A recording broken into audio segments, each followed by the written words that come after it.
Venezuelan President Nicolas Maduro is celebrating victory in gubernatorial elections after his ruling socialists won a surprise majority. Opinion polls had suggested the opposition would easily take most votes. Today, Chavism devastated the opposition. Today, we have 17 governorships. Today, we have 54% of the votes. Today, we have 61% participation. And today, the homeland has strengthened with 75% of governorships. Venezuela's opposition coalition has refused to recognize the win, saying they had serious suspicions and doubts, although they stopped short of giving evidence for the claims. It's a system for cheating. It's not transparent and represents a state of abuse by those who hold power. It's an unequal election process with unbalanced results that do not reflect reality. The opposition has demanded a complete audit of the 23 governor races and called on its candidates to lead what it calls street activities in protest over the results. $10 million to dish the dirt on Donald Trump. That's the offer put forward by Hustler magazine in a full-page ad. Its publisher, Ted Flint, says he wants information from anyone who can provide a smoking gun that would lead to the impeachment of the 45th President of the United States. It's not the first time that Flint has waded into politics by offering a reward for a scandal. He offered cash for details on Mitt Romney's tax returns and for evidence that members of Congress and government officials were having adulterous relations. French President Emmanuel Macron has dismissed opponents' criticisms that he is a president of the rich. The 39-year-old sought to reassure left-wing voters in his first live TV interview since taking office in May. On the international front, he said that despite disagreements with President Donald Trump, the two leaders would continue to talk. I constantly talk to the American president because it's my duty, the right way to do it, because he's the head of the world's top power. So it's necessary to anchor him in this partnership and multilateralism, which means the equality of world powers to ensure our security. Macron's popularity has slumped since his election, and he wants to win back left-wing voters who supported him in the presidential race but are now turning away. Hundreds of wildfires raging in Portugal and northwestern Spain have killed at least 30 people. Thousands of firefighters are battling to contain them. The Portuguese authorities say at least 27 people have died, with dozens injured in central and northern parts of the country. The fires have spread quickly since Sunday. Farmland has been destroyed and towns and villages evacuated as the flames sweep across a landscape left tinder dry after a hot summer.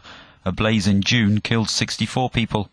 At least 3 people died in the northwestern Spanish region of Galicia, including an elderly farmer trying to save his animals and 2 women whose bodies were found inside their burnt-out car.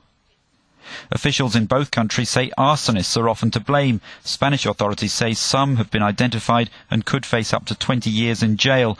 In Portugal, at least 1 person has been arrested.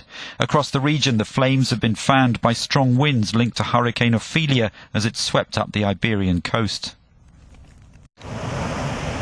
4 Moldovan nationals have been killed and 2 others injured when a cargo plane crashed into the sea off Ivory Coast.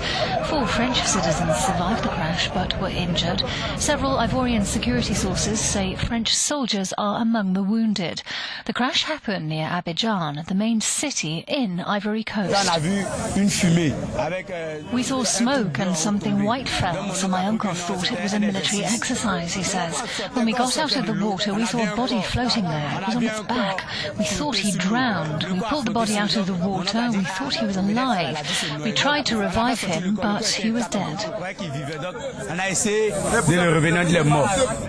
The crash happened during a storm with heavy rain and lightning. Rescuers were hampered by rough seas. Officials say it's not immediately clear what caused the plane to crash. The 4 injured French citizens are being treated at the French military base next to the airport. Iraqi government forces say they control vast areas of the Kurdish-held region of Kirkuk after a major operation aimed at taking over an airbase and oil fields. But the Kurdistan Regional Government has disputed the claims, saying Iraqi forces were unable to get close to the city or take territory from Kurdish Peshmerga fighters. Iraqi Prime Minister Haider al-Abadi ordered his army to impose security in cooperation with the population of the city and the Peshmerga in the wake of a recent vote for independence. The Kurdistan Regional Government said Peshmerga had pushed back 2 assaults by Iraqi forces south of the city, while residents of Kirkuk said there was no sign of Iraqi forces getting close to the city itself. Tensions in the area began rising several weeks ago when the country's Kurds voted for independence from Baghdad. More than 300 people died after twin bomb explosions in Mogadishu, an official said on Monday, as locals packed hospitals in search of friends and relatives caught up in Somalia's deadliest attack in a decade. The death toll has steadily risen since Saturday, when the blast, for which no organization had claimed responsibility by Monday morning, struck at 2 busy junctions in the heart of the city. The director of the city's ambulance service told Reuters, "We have confirmed 300 people died in the blast. The death toll will still be higher because some people are still missing." The head of Austria's Conservative People's Party, Sebastian Kurz, is on track to become the world's youngest leader. Projections in the country's general election showed the 31-year-old was set to take just over 31% of the vote. But despite jubilant scenes among his supporters, the initial result puts Kurz's party well short of a majority, potentially pushing him into bed with the far right.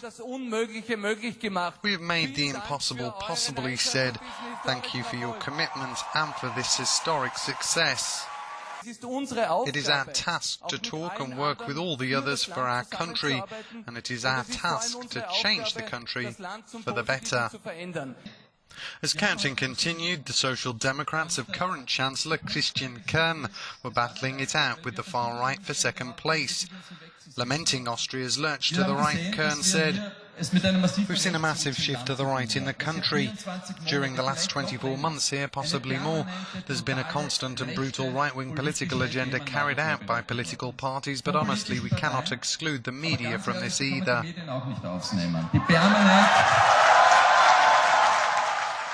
For the far right, led by Heinz Christian Strache, it was a memorable night.